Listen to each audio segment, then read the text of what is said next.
আমাকে 4 দিন আগে একটা ছেলে ফোন করেছে, বললে স্যার আপনার অনেক বক্তব্য শুনি, কিন্তু আমার মনে একটা খটকা জেগেছে, আমার প্রশ্নের উত্তর দিতে হবে। দুবো, বলো কি হয়েছে।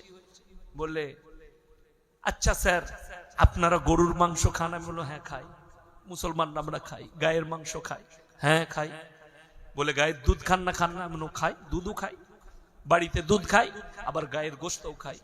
বললে দেখুন আমরা গাইকে মা বলি, ওই জন্যে মায়ের দুধ খায়, গাইকে জব করে গোশ খায় না। আপনারা গায়ের দুধও খাচ্ছেন, আর গাইকে যখন জবাই করে খান তাহলে মায়ের তো দুধ খান। বলে হ্যাঁ মায়ের দুধ খাই আমরা। খাই না? খাই না মায়ের দুধ। তো বলে মাকে জবাই করে কেন খান না? আমি বললাম তোমার দারুণ প্রশ্ন তো। এমন আচ্ছা।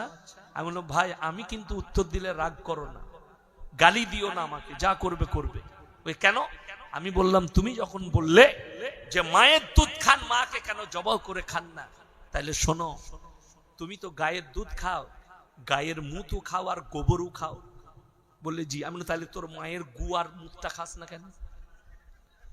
কথাটা বুঝতে পারেননি আমার? সে তখন বলছে তুমি একটা বাজে লোক। আমি বললাম ওই জন্যই আমি বললাম আমার সহ্য হবে না, ইঞ্জেকশন এমন জায়গায় দেবো নিতে পারবি না, রাখ ফোনটা।